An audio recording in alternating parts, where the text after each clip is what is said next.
Welcome to Armory Analysis. This is the obligatory "This is just my opinion" segment, so if you've seen this before, feel free to skip to this timestamp. These videos are to eventually cover everything in the Warframe arsenal, and as you can imagine, I don't have a steel path build with every weapon in the game, though by the end of this I probably will. I don't follow the meta of Warframe as I find some of the wackier weapons to be the most fun. Hell, my favorite secondary is actually the Core. I may not have the best build sometimes with weapons, but they work well enough, and are usually my best attempt at making them good.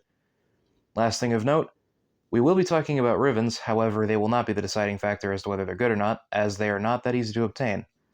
That and I don't feel comfortable rating something that I don't have. Now, without further ado, let's get into it. This episode of Arsenal Analysis is about the family of Tenoras, which consists of the regular Tenora and the Tenora Prime. Now, as for the regular Tenora, you can get that blueprint from the dojo, and it's relatively easy to craft, but it does require a forma, which always kinda sucks, but you can still do it pretty easily. Has pretty middle-of-the-road stats, I would say. Does have 11.67 fire rate, which is pretty high. Reload speed of 2.5, which isn't the best, but if you're putting primary merciless on there, it's not that bad. Does have critical chance of 28%, as well as crit multiplier of 2 times, status of only 16%. Does have IPS, weighted mostly in puncture though, with a total damage of 24, which isn't terrific, but with a fire rate that kind of makes sense. Does have an alternate fire, it being a charge attack. Charge rate is 0.8 seconds, so it's not too bad actually. Fire rate of 10. Crit chance of 34% with a crit multiplier of 3 times, which is actually pretty nice. Still has IPS, 240 damage total with only 11% status chance. It's not horrible, it's not great either. Now as for the Tenora Prime, as with any other Prime, you get it out of relics, so you have to get lucky with the right relics and get the pieces and build the thing. It's actually fairly easy to build once you have the pieces though, so at least there's that. Does have improved stats, as all Primes do. Well, except for one. We'll get into that when we inevitably get to that weapon. Anyways, 12.67 fire rate. Same reload speed though. 30 times crit chance, 2.2 times crit multiplier, and increased status of 24%, which is actually kind of nice. Still has IPS, still weighted in puncture, but more damage overall, which is at 28 instead of 24. The charge attack is also sitting pretty, at 40% crit chance, 3 times crit multiplier, and 20% status chance, with IPS still weighted in puncture and 280 damage instead of 240. It's actually pretty decent. Granted, it's not one of the best weapons in the game or anything like that. It's still pretty middle of the road. Looking at that charge attack though, that's kind of funny to think about the fact that it's a middle of the road weapon with 40% crit chance. But here we are. Anyway, hang on a second, guys. Hey, what's up, man? Yeah, just a quick concern, Centurion. Okay. Aren't you describing the Bradicor? What? No. I mean, there are similarities, but this is the Tenora Prime episode, Crimson. This is just confusing. Well, that's why we set up the email. tenoraorbattacor@gmail.com. If anyone has any questions, I can answer them there. I don't think this is the right one, man. Just, hold on. I gotta finish up something. What? Just, wait, hold on. Let me just... Hold on. Alright, hold on. Sorry about that. Could have sworn I heard my heater on as well. Anyway, back to this. As with any other Warframe dedicated weapon, the Tenora and the Tenora Prime actually have an ability tied to a particular frame. In this particular instance, it's a 20% chance to instantly refill a magazine upon an alternate fire headshot when it's wielded by Octavia, or Octavia Prime. Alright, as for my build, well, I have 2 builds, primarily because I have a Riven, and I always try to build without one as well, for the people that don't have one.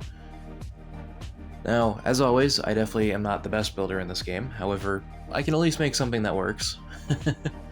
And the only reason I have Riven is because, well, I found one for, like, stupid cheap. I think I paid like 30 plat for it because it was trash at the beginning. Still not a terrific roll in mine, but it works. Anyways, let's start with the one that doesn't have a Riven. Might as well. Now, this looks kinda stupid, but it actually works alright.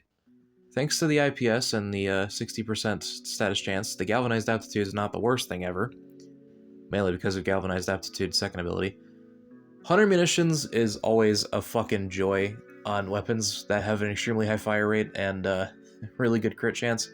Granted, yes, I know that the slash damage does better if you have higher slash damage, but it still does the job when you're applying, you know, a ludicrous amount of them. Which I shall demonstrate here.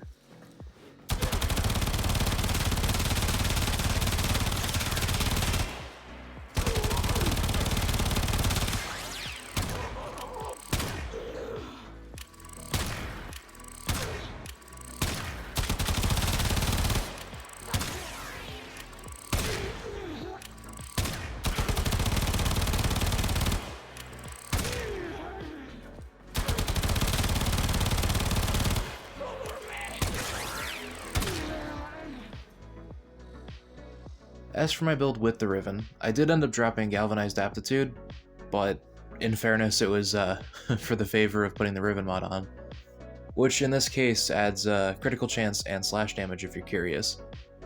Like I said, it's not terrific, but it's good. It does what it needs to do. But as you can see here, much higher crit chance, pretty much the same crit damage, higher slash damage, and over on the charge attack, pretty crazy amount of crit chance at 185%. This does quite nice. It's not terrific. It's still not like one of the best weapons in the game or anything like that, but it does feel more comfortable to use with the Riven mod, I will acknowledge. And I shall demonstrate this here.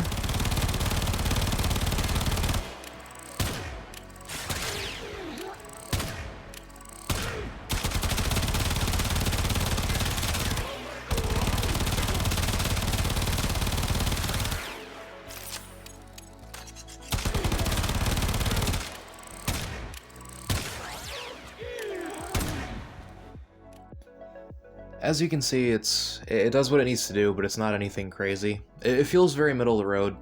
Hell, I'm sure there's a crazy-ass build out there somewhere, but in my experience, I couldn't find one. But this is one of the weapons I feel like you need a Riven in order for it to be good. And even then, it's still not going to be, like, anything crazy. Granted, with the Riven, it's actually doing pretty well, but even then, it's not something I would really rely on too much, mainly because of other options that we have nowadays, like the, you know, Incarnate, Bratin, and stuff like that. But yeah, I absolutely love the sound of this thing. I think it has a really satisfying sound with the, you know, the deepness to it, but that's all I can really say that's, you know, particularly standing out for this thing for me. But either way, that'll be it. I'm gonna go check to see whether my heater's actually on or not. Why is my heater going? What the fuck? Here, it says here in issue number 1 that on 921 Maryland Street that the address is right here to put in our coupon. Give me my free Twitch drop. What the fuck are you doing in my house, man? Give me money.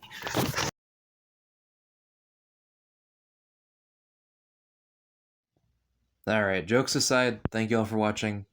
Have a great day.